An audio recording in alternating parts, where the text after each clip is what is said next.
Hi, lovelies. Welcome to a special episode of Let's Talk Lupus. I still remain your favorite girl, Precious OT. In today's special episode, we'll be discussing about scleroderma. I know many of you are wondering what is scleroderma and all that. So that's why I'm bringing in my guest for today. She's such an amazing person. She's wonderful. She's charismatic. Like her, I don't know how to explain it, but she basically inspires and motivates me, and she goes by the name Nena, the sassy Demo warrior. I can't wait to invite her. Hey girl. Oh, hello. How are you all doing today? Hope you all are doing great. How is your weekend going? Thank you for joining. I really do appreciate it all. Let me all know how your day is.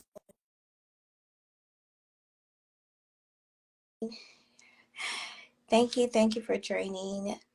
Oh, I'm doing great. Thanks for asking. I'm doing great. It's quite cold, but I'm doing great. Hi. Yay! Hi, how are you? I'm doing great. How are you doing today? I'm doing good, absolutely good. Yeah, you look amazing. Thank you so much. I just thought to give a touch of Indian attire.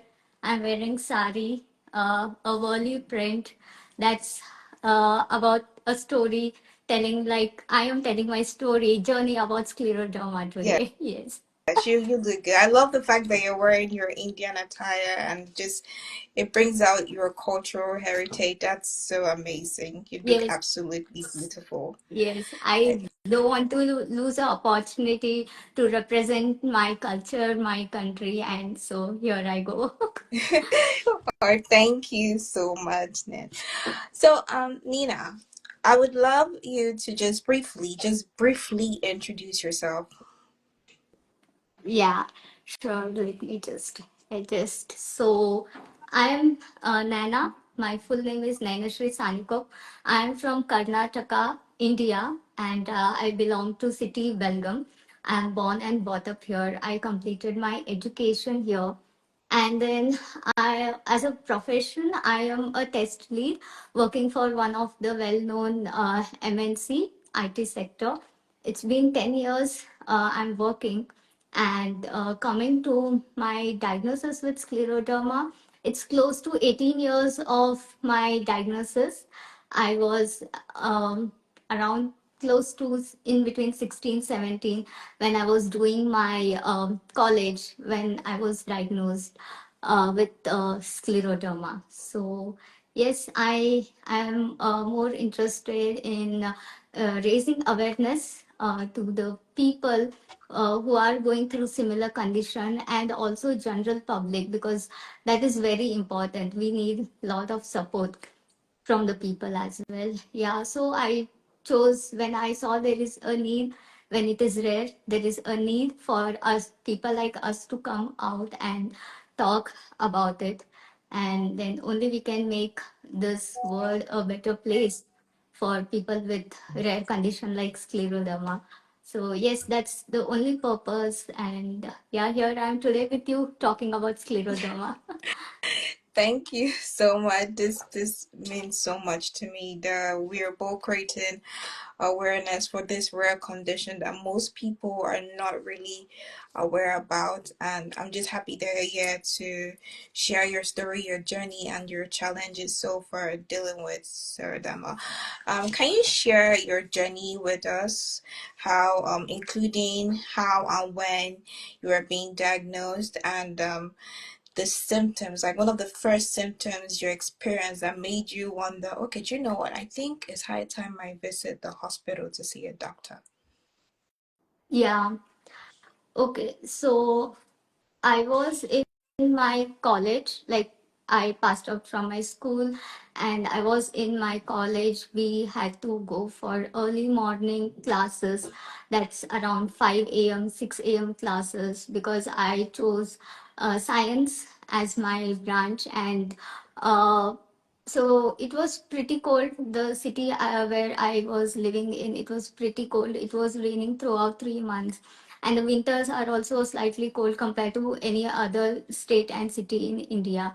So that is when I noticed my palm started turning palm and my fingers started turning pale, numb, and then eventually to blue color in fraction of seconds. And this pattern started repeating when the temperature dropped, when it started becoming cloudy or rainy or during winters, or even when I was exposed to cold weather, like even when I was sitting under fan. So when I started noticing this as a repetitive pattern, we reached out to my uncle, who one of them who is a doctor. So just to give a brief, I'm surrounded with many doctors because my family comes with a medical background, though I am an engineer.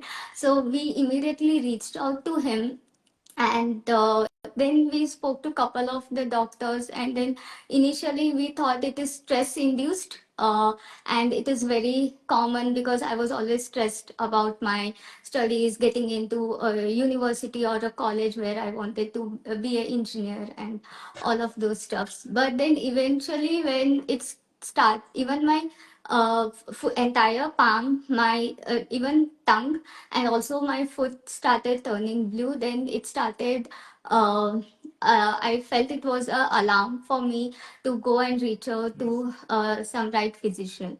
So my uncle took me to a general physician.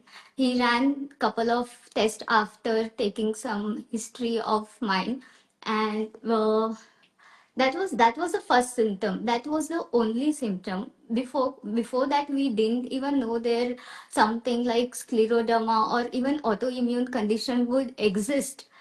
So back in 18 years, we didn't have that much of access to internet as well. So and everybody in my family was healthy, so there was no question of any such condition which has no cure would happen to any one of us in the family.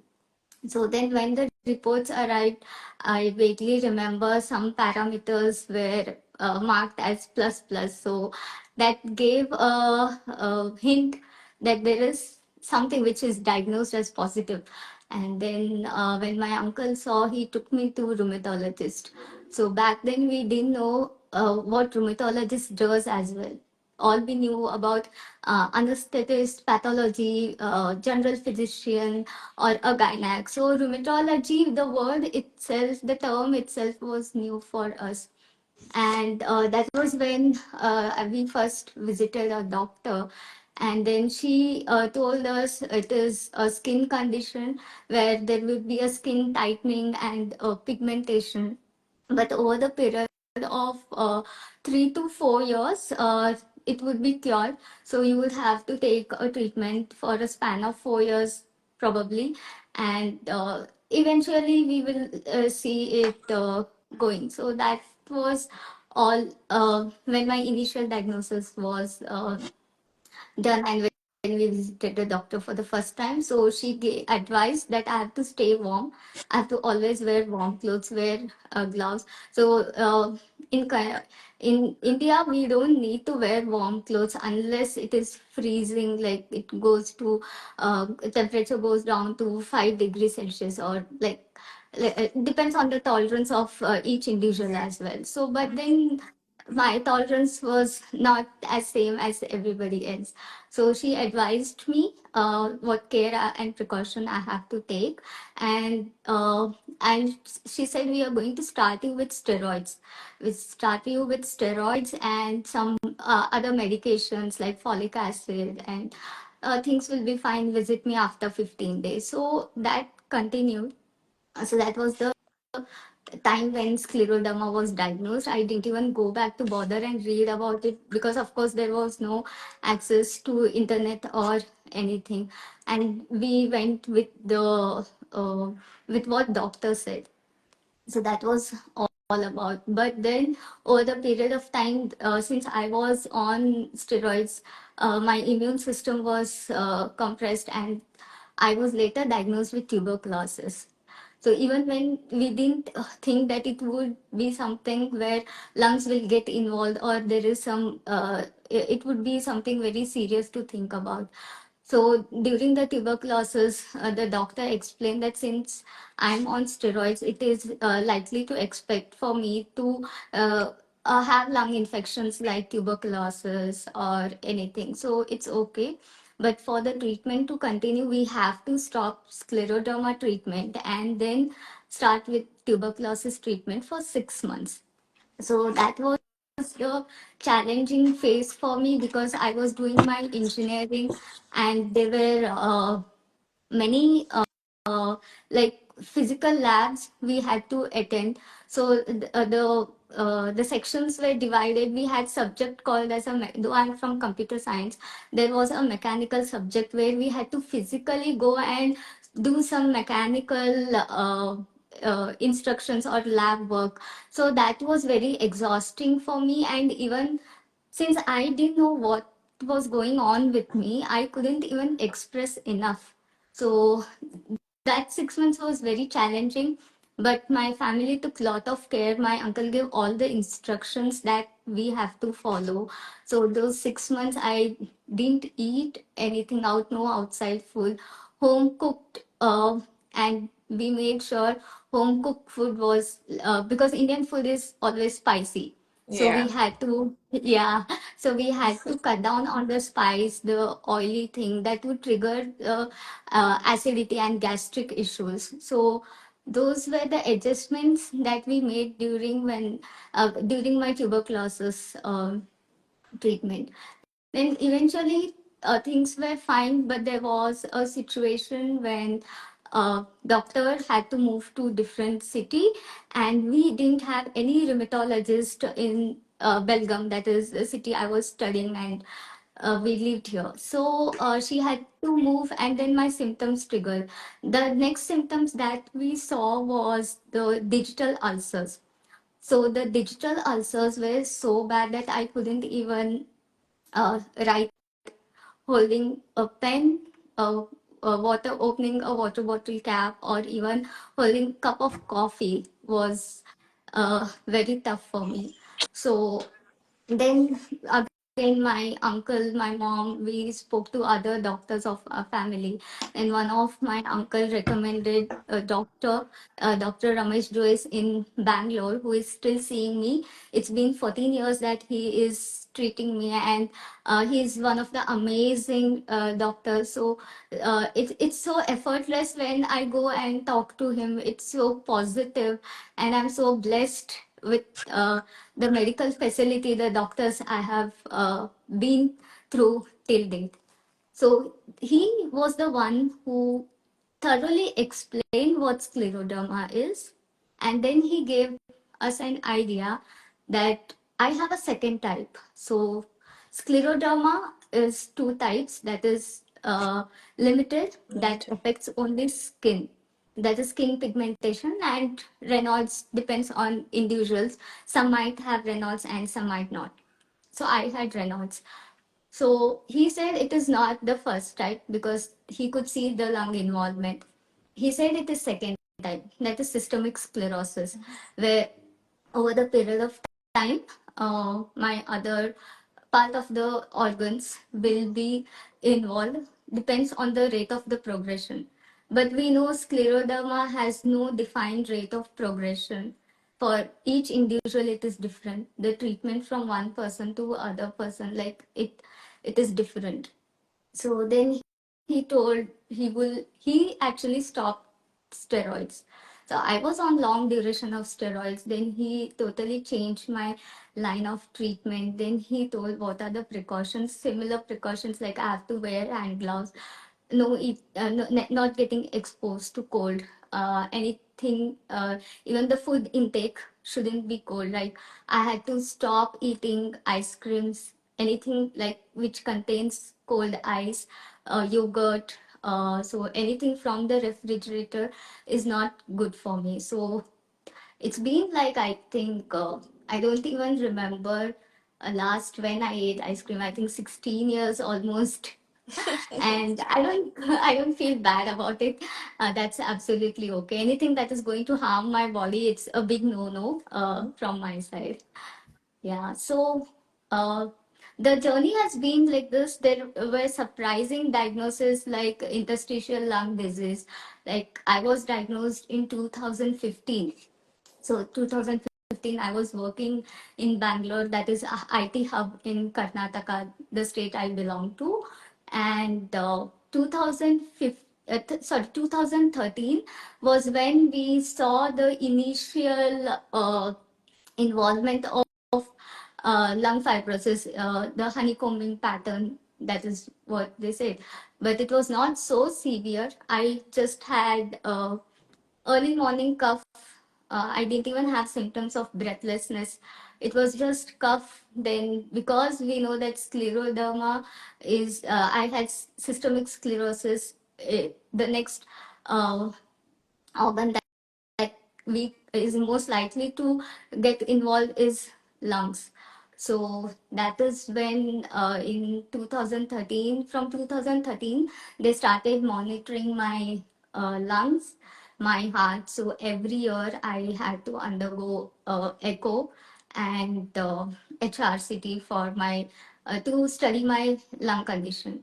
So 2015 was surprised because in 2013 we saw that, and it was, there was a flare, there was an aggressive flare. They had to stop my treatment and switch me to uh, immunosuppressant. So that even a lung diagnosis we knew. I had actually, I started reading actually when the first time when we met doctor in Bangalore. He explained me everything. So and I was doing my engineering, so we had access for internet, and then I started reading, and one of my friend was doing medicine. So she was seeing the symptoms from day one. She was with me from day one of my diagnosis. So she always kept checking on me, like, are you taking enough care? Are you making sure you're changing the lifestyle, change in the pattern, the lifestyle? So I kept asking her frequent questions, many questions. In fact, sometimes I even irritated her, but she was kind enough to explain me everything. So I started studying. I knew there would be involvement of lungs, but I didn't see that coming so soon. So 2015, when we saw, that was a bit of shocker for us. Then slowly I had to start explaining it. My family knew it, but then it's there is a progression. There is a progression where we had to pay attention to take care of few things. So that is before that also I had explained each and everything that I was coming across. I was gaining the knowledge. I kept sharing it with my parents and my sisters, my cousins, and my Yeah. close set of friends. Yeah, because that is very important, and I was very open about it. But there was also a limitation when I saw there was a lot of negativity around this topic. When I'm trying to explain something, I stopped. I just kept a very clear boundary between the people who are uh, keeping a positive vibe around me, and whenever I see the negativity, I just stopped it. It wouldn't make any sense for me to uh, waste my energy, because that was the time when I had to prepare myself, my family, to understand and accept that this is something which we can't get rid of easily. So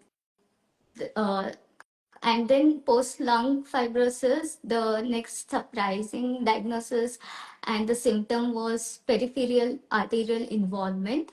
Uh, my limbs started showing, my toe actually started turning gangrene in 2020. So that was that I had never come across that. So that was very surprising, and I had to undergo angioplasty and post stem cell, which we will be talking later. So even so, my journey was with lot of surprises, and I had to adjust. I started learning to adjust with each one of them. There were many big decisions I had to make for the good good and betterment of myself. Yeah. uh, yeah, so this is how it's going even now. Wow, that's such an amazing story. Like how far you have gone. That's really amazing. I know you spoke about your family, your friends, and your relations, right? So how is your support system? That's your family, your friends, even your community helped you through your journey. And did you ever feel like isolated due to the rarity of your condition? And how did you also cope like with this feeling? Okay. Yeah. So coming to my family, friends, and my cousins, relatives, even at my workplace, I would like to first talk the positive side, because everything has its positive and negative The side. So person, I have been yeah. focusing on the positivity till now, and I would still like to stick to that. And Mm-hmm. so I really had amazing and great support from my family, because that is the first circle, that is your nest where you belong to.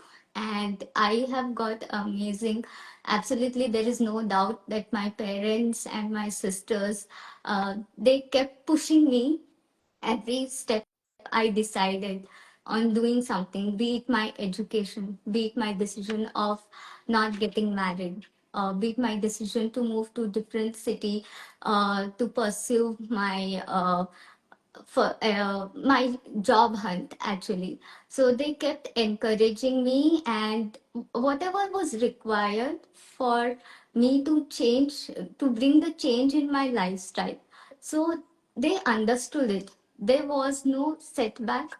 I was not even stopped by any one of us.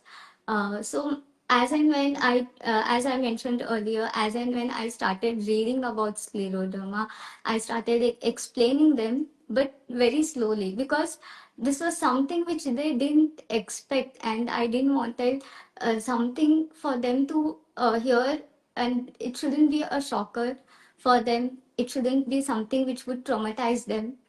So I, step by step, I started explaining, like, this will be the case, this will be the situation we might encounter in future. So because of the lung condition, there might be scenarios where I might be on oxygen support in future, or uh, I will not, the biggest decision was I will not get married. So in India, or maybe anywhere in the country, it's a very big decision for some individual to come to a decision of not getting married. And India, it's more of a arranged marriage thing, which I have mentioned Yes. earlier also. Two families meet, then a guy and a girl, they meet, they exchange their thoughts, and that is how marriage goes. Of course, the trend is changing now, but of course, but still there is a lot of family agreement that goes in and decides your life. So I didn't wanted to be in a situation and invite more problems.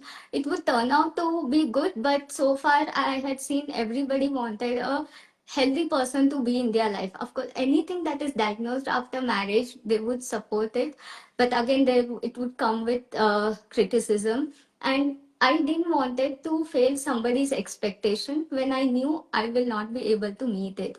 And I always prioritized my health. You can call me selfish, but it's okay. At that point, I took stand, and my parents took stand. And as far as I remember, there was no second discussion within my family. I don't even remember saying it out loud to my sisters. I think my parents and my sisters discussed it, and they didn't even come back to me. They uh, stood by me and respected my decision, even when lot of relatives and distant family friend or relatives came across and asked the question, are you looking out for a guy for your daughter to get married, what are her plans? So uh, they started answering about it. They're like, no, we want her to be happy, we want her to be healthy and free to do whatever she is. because they knew I was career oriented. I didn't wanted too many things to hinder my career goals. So one, health is already there, which we cannot compromise on. So I didn't wanted another family's emotional involvement, because I knew that it would be difficult for me to take some practical decision if there is a lot of emotional involvement. And when we have autoimmune condition, being mentally and emotionally strong, because there were many situations when we had to take many decisions within fraction of, like within few hours, Yeah. for the operation, for the treatment, traveling to different city for the treatment. So when there are too many people, it becomes difficult, and it comes with the expectation. So that was my conscious decision of not getting married, uh, because I didn't want it to hurt somebody else's feeling as well. Yeah. So my family has always been in support of me. Uh, and then similarly, my friends. So my friends have been throughout my journey, like few of, one who is a doctor and one who is an engineer who is in states now. They always make sure whatever I need, or in it's a materialistic need or it's a moral support or whatever, they are there for me. Even during COVID, the COVID phase was very tough for me because I was undergoing repetitive surgeries and admissions. So my doctor friend was always there. During, she was waiting outside the operation theater for me to come out. So my uncle was there inside the operation theater to make, because he is a doctor, he was in anesthesia department, so he made sure he is there. So, and he has been very helpful to me, because there were 2.5 years when I couldn't walk. I couldn't even get up from my bed and walk for 10 steps. But he said, you have to walk. You can't drag your limb, or else you'll have to drag your limb for lifelong. So he set some real time examples in front of me and encouraged me. He gave a push. So likewise, my friends, though during COVID we all were isolated, but whenever I underwent surgeries, they made sure they stay connected with me. They gave me a push. So even at my workplace, so they gave me enough time to recover, enough facilities so that I come back to work. And even when I told them that work is helping me recover soon, though, so they allocated some amount of work which keeps me busy, and also my colleagues, especially when I was in Bangalore, when we saw a flare, there was a flare in my lung condition in 2019. So they made sure they are there with me even for my small needs, where I was having continuous cough, dry cough. So they made sure things are easily accessible to me, or even they drop me home, take me to hospital. So all kind of facilities were there. They have been throughout my journey, and also my cousins. So there are some set of my cousins who are very close. They kept checking on me. They encouraged with the decision. So that's the a positive side. And there were a set of friends, knowingly, unknowingly, they maintained distance, and that uh, felt me that made me isolate myself. Like, I felt I was excluded from set of group, and I started blaming, maybe that's because of my illness, maybe eventually I will start looking ugly. That is why people don't want me to have in their group, or I'll be a burden, a financial burden, or any other kind of burden for them. And that was this time when my mother was diagnosed with cancer, and I had no job. And my friends moved on. There were a set of people who were constantly with me during my engineering, but then suddenly there was this gap. But apart from that, there were few set of friends from my school, college, and they kept in touch with me. They started understanding that there is something wrong, because I didn't open up so easily to them. Only few set circle of people knew about my condition. But then we whenever we met, they started asking me. Then when I was confident enough, that I know the subject very well, I know my condition very well, I started opening up. That was again a surprise for them, that even for them it was very difficult to digest, because when friends are like family, your soul sisters, so it becomes difficult. They're like, we are going to take you in any part of the country where there is a treatment. Then I had to convince them, no, it doesn't work out like that, we have to accept it. So yeah, there are some male friends who are really very close to me. They made effort to even take me to hospital during my surgeries for admission, or any situation when I had to go out. So during the COVID, especially, and they make time. Actually, they make time even during their busy schedule when they visit their families. They make sure they come and visit me, even if it is for shorter duration of time. uh, i have I have people around me. Yeah, so there was lot of negativity when I was initially diagnosed. There was lot of opinions enforced and pushed onto me that you cannot be an engineer. They didn't even know what scleroderma is, what I'm going through. But they made a statement that no, she is not fit to be an engineer. She can't go to a 9 to 5 job. She can't move to a city where IT hub. So uh, that was that was demotivating. And but then I was sure that I wanted to do, but I didn't do all of this. Like wherever I am today, I'm a test lead, I am progressing in my career, I am doing scleroderma awareness. This was all of my choice. I didn't do any of these things to prove them, because if I would do something to prove myself, I would that would be a terrible decision of mine, and I would fail definitely. I did for myself, but sometimes this negativity is also required for us to rise. So I came out of it. I kept it aside, kept myself strong. I kept talking to my parents, and when your parents are with you, you can fight the world. So that's all I had, and it was easy for me to rise. That's just interesting because when you have like an amazing support system, it gives you the motivation to keep fighting, to keep pushing, to keep striving. And just look at you where you are right now. You are doing great in your career, making waves. You're creating more awareness, letting people know more about Serodama and how they can like change your perspectives and view about this rare condition, and it's just amazing like what you're doing. Um Now I want us to really now dive into the healthcare system in India, right? What how was your experience being in the healthcare system, like particularly maybe accessing like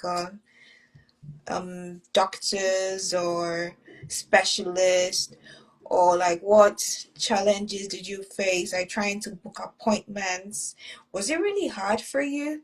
Because I know like getting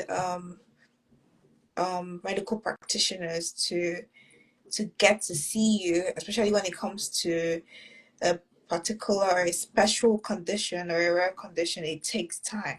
Well, how was that for you? Was it challenging? I would not say it was a challenge, but initial diagnosis was a challenge.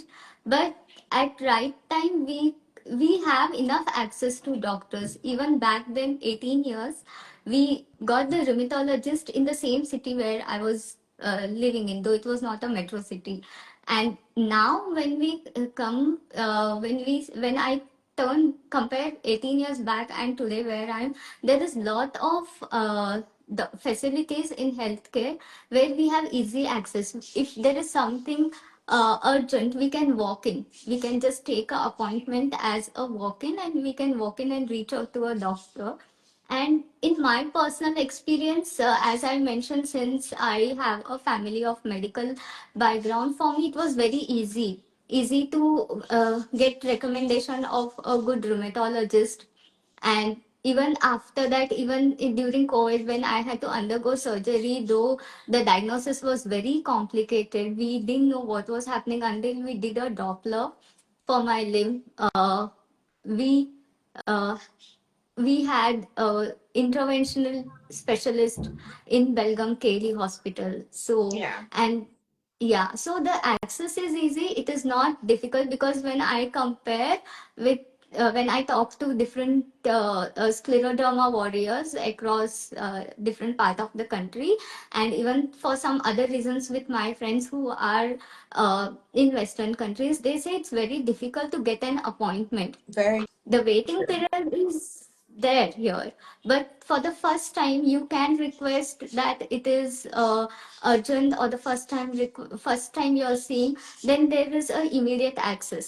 Maybe hardly it will take 1 week in worst case scenario, but not beyond that.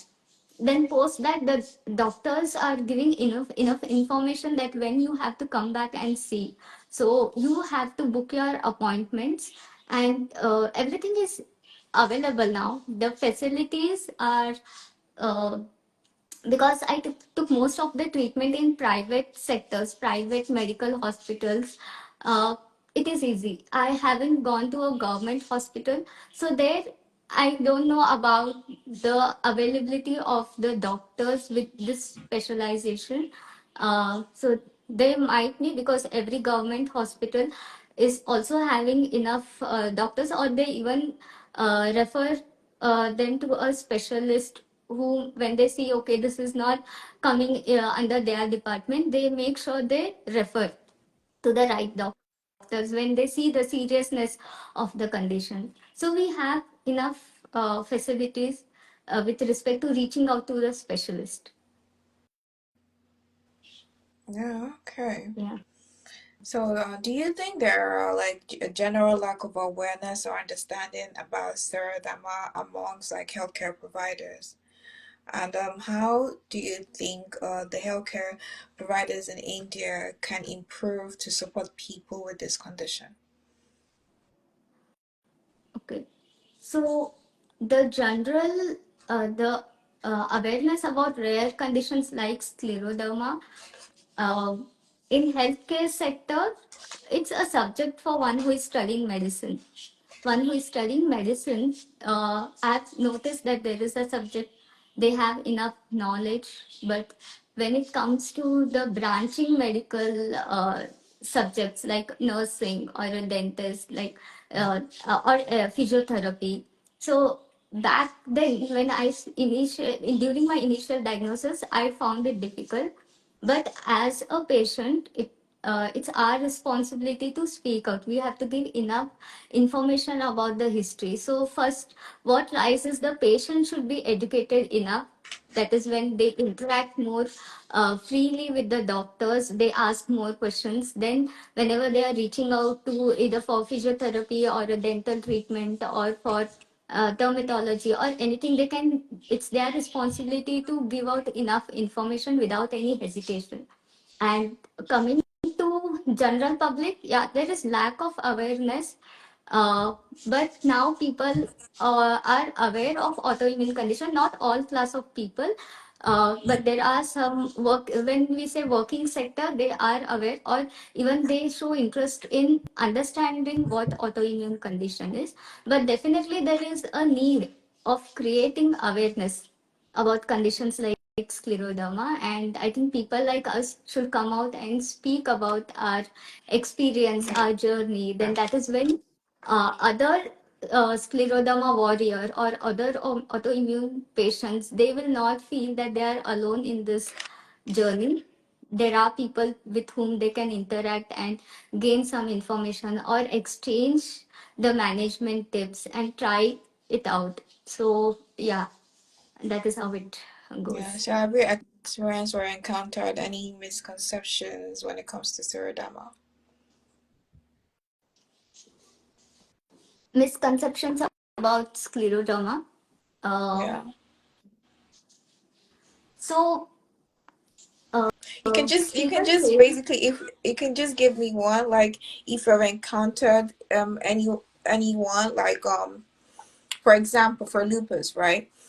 I know one day someone walked up to me and I was like, oh, I had people diagnosed with lupus. can give birth, can carry their children. Like, then I was like, oh no, that's a whole lot of misconception. That's not Yes. true, Yeah, he, ladies diagnosed with lupus can give birth to a healthy baby, carry the Yes. baby to full term, have a healthy pregnancy all the way, right? So that's like one misconception I know a lot of people are always talking about when it comes to lupus, because lupus affects the whole body system, the reproduction and everything. So they're like always concerned, like with a lady that has lupus, like those are like one of their concerns and the misconception that comes around with it. So with scleroderma, is there like, have you encountered anything and someone literally just walked up to you one day and asked you some like false question that you have to now explain to them that, oh no, this is not it, this is actually Yes. a misinformation, this Yes. is actually what it is? Yeah. So you can just give us one. Uh, so I'll just list down. I'll not go deep dive into it. One is that you said about the misconception is around having a healthy pregnancy. There is a procedure for it where they have to reach out to right doctor, and they can have a family. And one another thing is it is contagious. No, it's not. There is a misunderstanding that it can be treated with Ayurvedic treatment. There is nothing written or nothing proven in Yeah. Ayurvedic.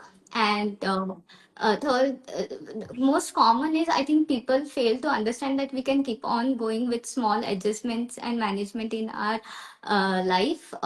They just stop thinking uh, it is a very serious condition where somebody is uh, they just restrict themselves from doing anything.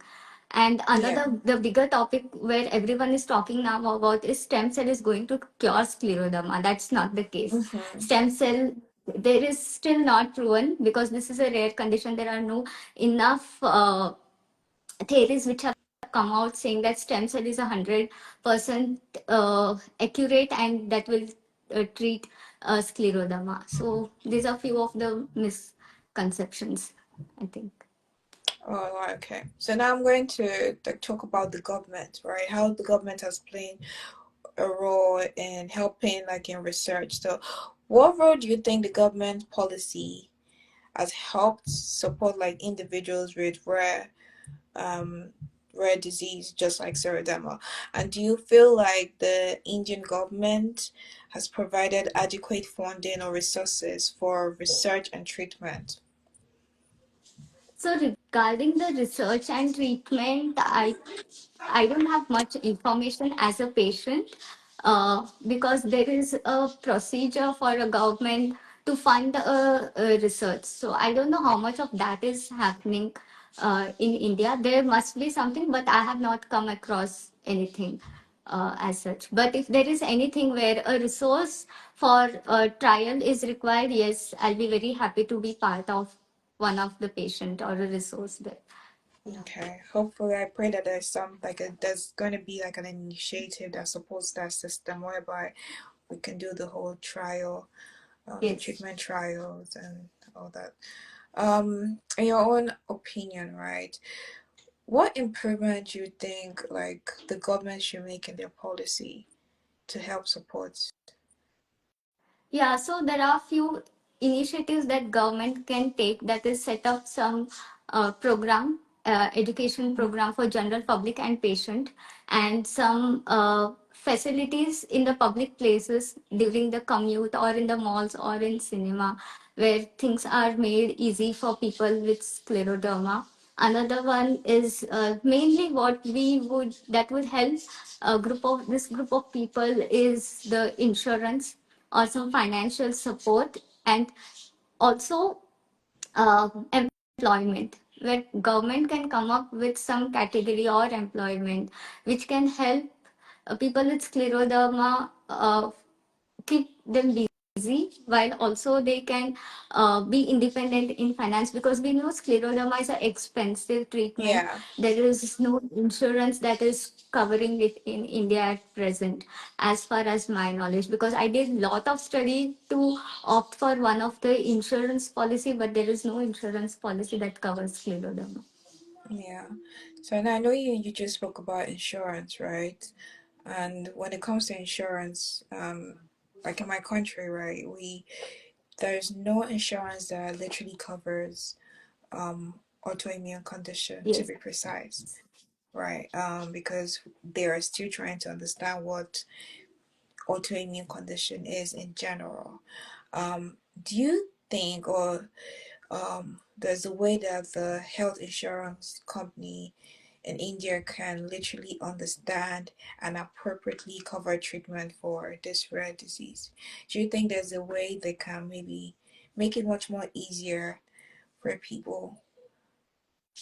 Yes, yes. There is a need for insurance coverage because even here in India, we don't have any insurance coverage either from government or a private sector that will cover this insurance policy. Even when we have that admission, so we have some monthly expenses where we have to take our medicines, and also since our underlying cause is scleroderma, there is no other insurance. So if government and private sectors can collaborate from the insurance industry, and they can come up with something which it will be of great help for us. Yes, I really also agree with you on that. Uh, Mm. okay, sorry, excuse me. Um, could you like tell us more about your experience with arterial blockages and how they impacted your quality of health? Okay. Yeah. So the arterial blocks was again a rare case when we identified. So even uh, about that, even that we didn't have much information and didn't expect that coming at all. Even when we knew all the complications of scleroderma. So the first symptom was when my right leg, second toe, started showing signs of gangrene. Yeah. So there was a continuous throbbing and ischemic pain, which the color changed every day. So Mm-hmm. every day the color changed from blue to purple to dark brown and then eventually black. So, and I couldn't sleep. I couldn't keep my leg in a sleeping position. That was always uh, at the ground level, so that the gravity works and there was blood flow. So that went on. I went complaining, and there was lot of so this happened during 2020. Just the first lockdown was released, and we noticed. I started noticing it became difficult for me to even sleep and walk. Then we finally came up with the doctor finally said that we'll do a Doppler, and then after while doing Doppler, we noticed that there are blocks which is blocking the blood supply, which is leading to this gangrene. So the right leg showed the symptom first in 2020. Then I underwent angioplasty, but that was there was lot of infection because the toe was separating from the good skin and Yeah. the gangrene part was separating. So I was on frequent antibiotics, so there was lot of side effects. Like I started losing my I weight. There was hair fall. There were acne on my face and blisters. So I the food intake was also reduced. And I was totally sleep deprived. I was totally sleep deprived. Like I was awake till 3 4 a.m. in the morning. It was that bad. And then but then I kept working throughout this situation when I was going through this arterial block, because it was not a matter of 1 month or 2 months. It was almost for 2.5 3 years until I come across mesenchymal stem cell. So the right leg was operated, while slowly the toes started showing the symptoms of uh, separation from the good skin. Then again in 2021, I was positive for COVID. So that triggered in my left limb, and my left limb second toe uh, started showing the similar pattern of pain and the pattern of color change. So, but then I was given blood thinners, uh, and the injections, which eventually paused the flare. But over the period of time, there was a need to operate for left limb as well. That they did another angioplasty, Yeah. and meanwhile again there was a digital ulcer on my right leg, right toe. So again there was reoccurring blocks, and that kept on triggering the ischemic pain, and there was no enough blood supply. Antibiotics were not reaching because of the block, because the blood itself was not flowing. So the infection kept on increasing. They kept on debriding the back tissue, but there was a situation where it didn't improve.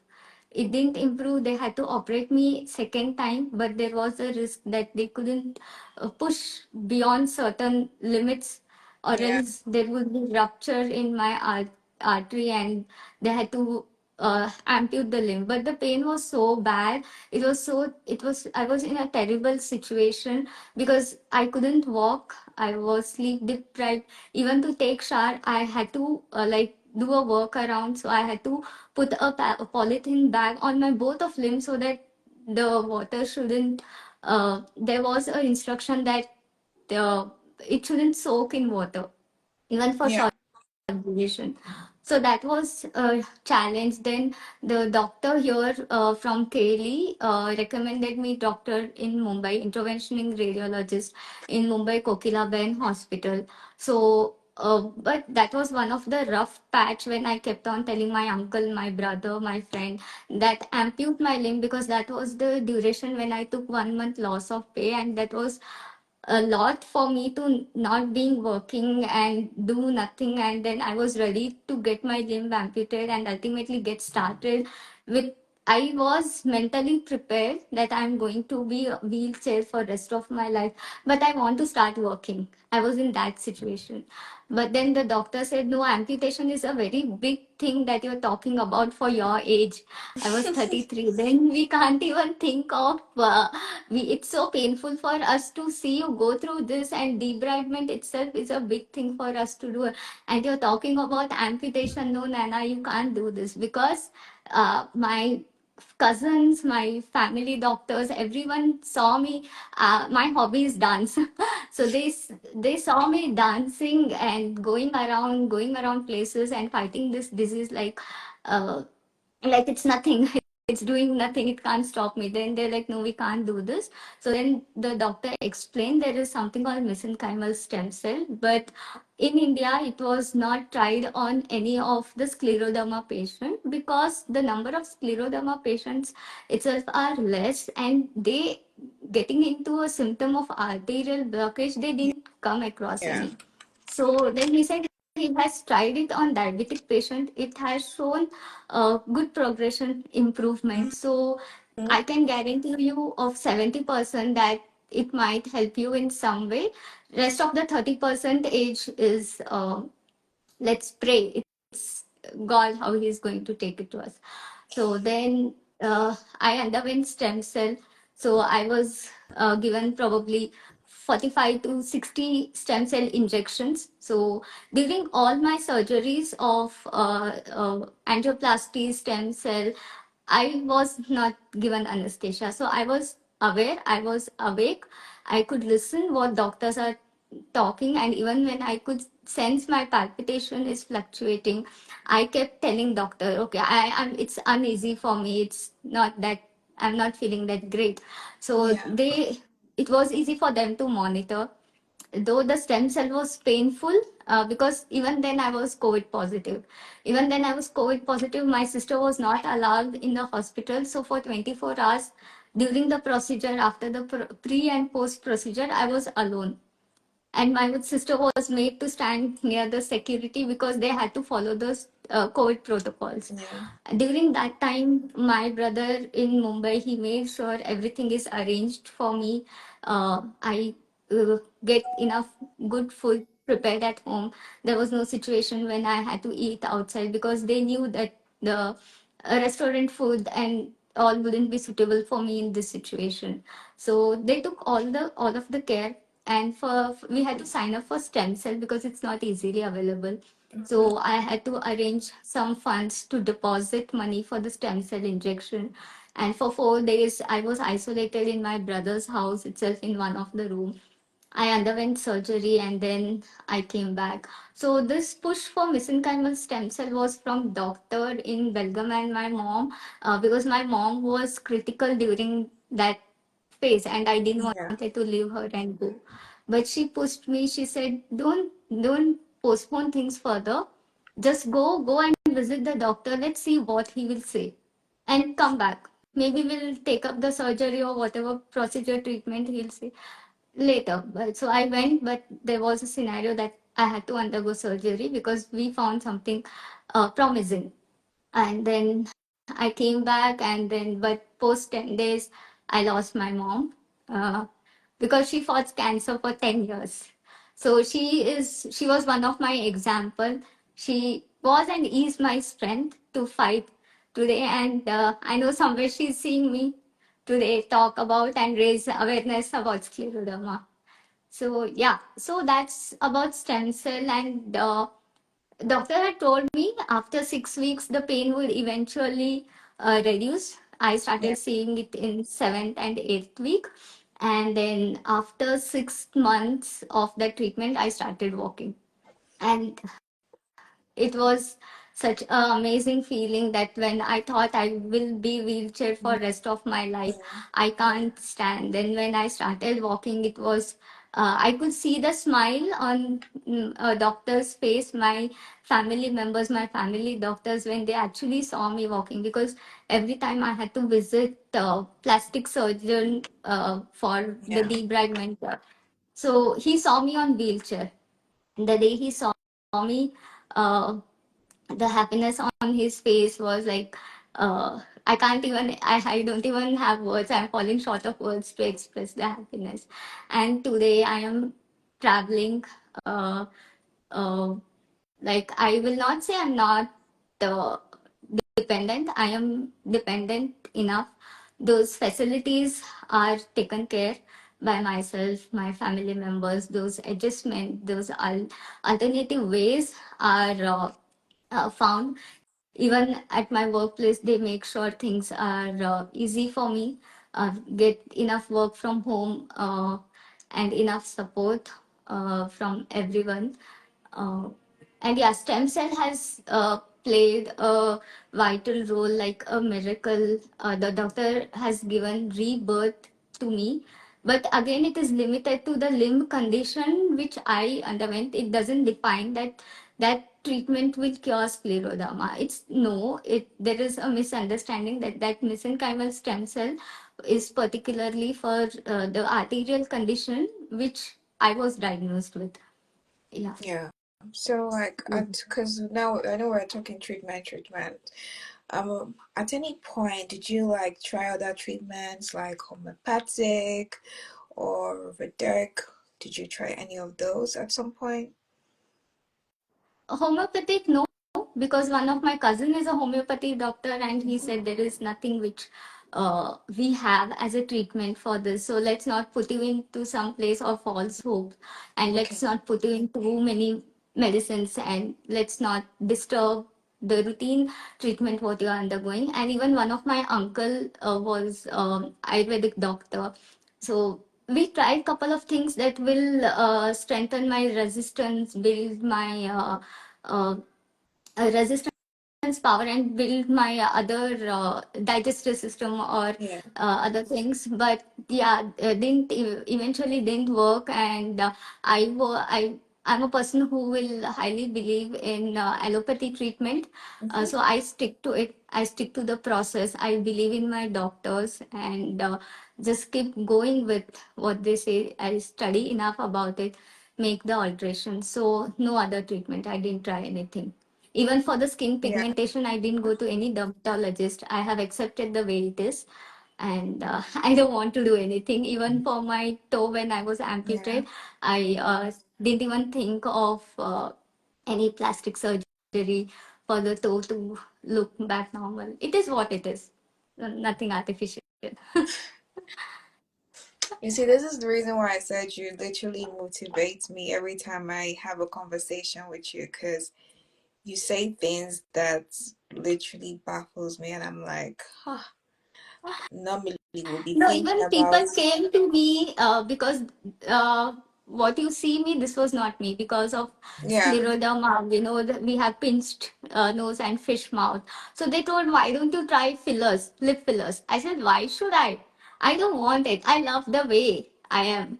And when we love ourselves, I don't think we should bother because beauty lies in the place of how the Yeah. beholder is, like Beauty how lies in they the eyes see. of the So we beholder. behold, Yeah. yeah, yeah. So we shouldn't bother because beauty will eventually fade away. Hmm. What that is the person's soul and the nature Yeah. is about.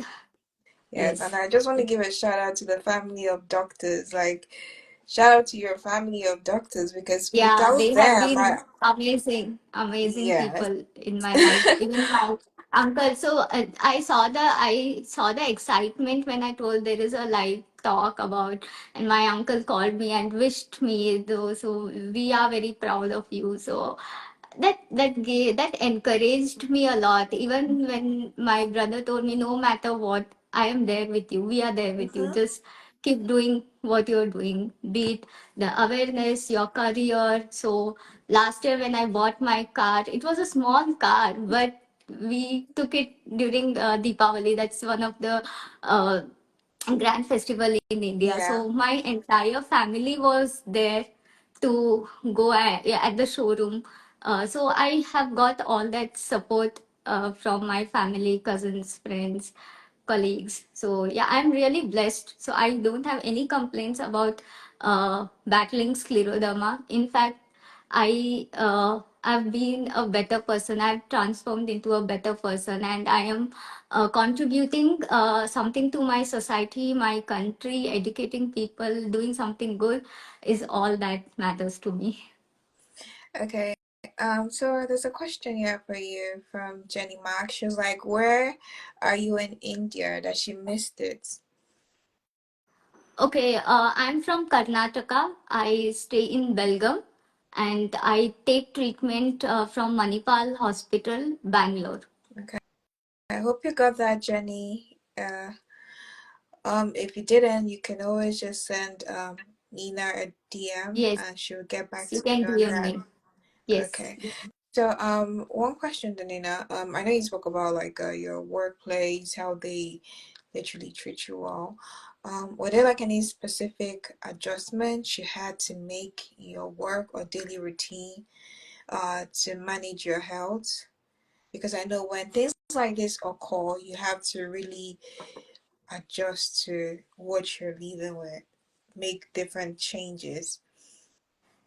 Yes, yes, definitely. There were several adjustments that I have made, and there are a lot to list. And keeping the time constraint in mind, I will just highlight few Mm-hmm. major ones. So it's been 18 years, so most of the adjustments have become part of my life and my routine. So the first thing, as I mentioned earlier, uh, eating cold, eating or drinking anything cold, exposing to cold weather. So I make sure no matter whatever the weather is, even if it is 30 degrees outside, but we don't know, weather is unpredictable, or even when I have to step out, we don't know what would be the plans. Like we might end up going to a cinema or a restaurant where there is air condition. So in order to avoid the situation where I am in trouble, I always carry a pair of warm clothes, that is hand gloves, a jacket, or a thermal. So this is one of the adjustment throughout, whether I'm at workplace or at I'm going stepping out with my family or friends. So apart, not just me doing the adjustment, but the people who accompany me also adjust. They turn off the AC in the room we are sitting in, or if we are in a car, they turn off the AC to make sure I am comfortable. So another adjustment is at home I keep the heaters on because during winters uh, it's crazy. I that the Reynolds triggers very quickly even if it is 22 degrees Yeah. out there. But the Reynolds is that one thing I have to take care a lot about it. The food I had to adjust on the food that reduce the uh, oil, spice, and I had to cut down on few food, uh, which I'm not really allergic, but there are some food, Indian food, which would trigger GI issues, the reflex. So I had to cut down on. So frequent intake is not great, but sometimes it's okay. So those are the few adjustment, and the adjustment I spoke about is during my arterial diagnosis for 3 years. I had to wear a polythene bag whenever I was taking shower to make sure that Yeah. there is no much infection. So that is one of the things. Even when I'm going out before COVID as well, I used to carry a sanitizer with me. Mm-hmm. So that continued. Even now, I carry a sanitizer. I carry a mask with me. Another adjustment is I can't easily uh, go get into a public transport because of the limb restrictions, or even the fear of getting infections, the lung infection, because I am on high immunosuppressant, so I have to Yeah. take care. And so in my routine, the biggest adjustment or the change that we have brought is I have a house help.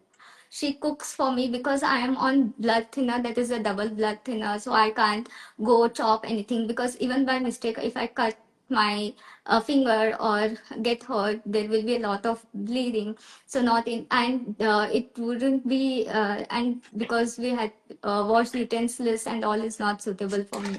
So for all of that, we have house help. That is the best part in India. That is easily available. We can opt for. So that is one of the adjustment. And when I'm traveling to Bangalore for my appointments, we make sure somebody is accompanying me, either my sister or my nephew, my uncle, my friends. Yeah. Somebody is there with me. Okay. And at workplace, mostly I'm working remote, Yeah. because my managers, my directors, my HR has understanding, but definitely it was a challenge for them as well because of the policy restrictions and all. I had to repeatedly explain them, but they have come to an understanding. So I'm mostly remote, and there is no compromise on delivery and productivity as far as work is concerned. And some adjustment, I wouldn't say adjustment, but I have to find out the alternative way. Yeah. That is my hobby. My hobby is dance. So eventually, I had to stop it, because one is, though I had lung condition, I performed till 2019. So we have one of the event called Sangeet in Indian families.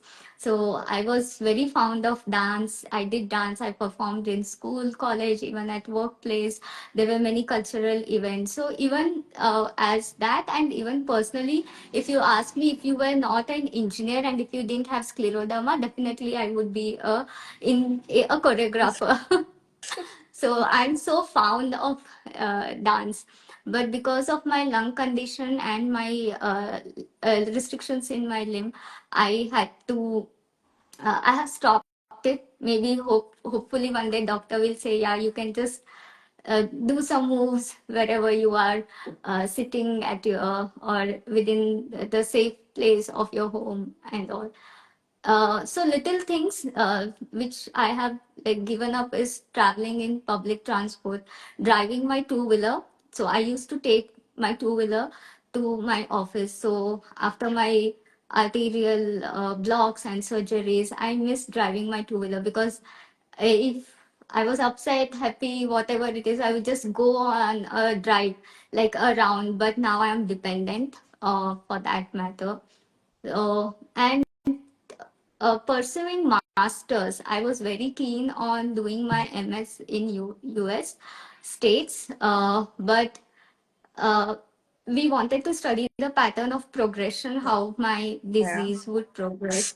And US being a few areas very cold, this was not suitable. Doing things independently, do everything by yourself. So one of my friend moved, so she kept on telling me these are the activities, these are the daily routine which I have to do it myself. So will you be able to do? So we did a real time check. Then there were many no's. There were many cross marks. So that is when even doctor told me, no, I wouldn't suggest you to move. Do whatever you want, do it here. Then it took time for me to process and prepare Yeah. that yes, I can't move to any Western countries, but I built confidence within me that whatever I want to do as a career goals, I will achieve it here. I will achieve it here, whatever I have to do. And as I said earlier, there was tremendous support from my family. Though there was a lot of comparison from the distant relative and family and friends that my daughter is earning this, my daughter is here, there, but they made sure that my health and happiness is priority and rest is secondary. Yeah. So these are few adjustments and I'm not complaining about it. I think learning and adjusting is one thing which Scleroderma has taught me. And I'm happy to do that and happy to help others implement whatever is suitable for them, depending on their condition. Thank you so much, Nina. What is your advice? Yeah. What advice would you give someone that is newly diagnosed with scleroderma, especially those living in India? And what is the biggest lesson you have learned in your journey so far? So I think this is like two questions in one. Yes, yes, yeah, Yeah. definitely. Mm-hmm. Yeah. So I would say I would talk about the lessons that I've learned and that one can implement is acceptance. We have to accept what it is. We can't deny the fact. We cannot be in a delusion that okay, this is going to vanish someday. Okay, that's not going to happen. It's hard. It's very. My words might sound very harsh, but that is the truth about this disease. We have to fight, and in order to fight, we have to accept it. We have to accept. We have to adapt, and we have to keep going. We can pause for some time, but it's not the full stop. We shouldn't put a full stop to whatever we are aiming to achieve in our personal life. So there is lot of patience and resilience that is required, and we it will not come to us overnight, because it took 6 years for me to completely understand, because first 4 years we were just blind. We had no idea what scleroderma is. We have to read about it and make the modifications, but when we read about it, when we are trying to gain some information about it, we shouldn't be in a panic situation. We have to make sure we read and understand to prepare ourselves and take precautions rather than panic and put ourselves into trouble, because that would lead to many other complications like stress. Is not good for us. That can uh, aggregate our symptoms. uh, because there are a lot of negativity around us, we have to try to be patient, and we have to accept slowly eventually. And that comes when you see similar group of people, what adjustments they have done.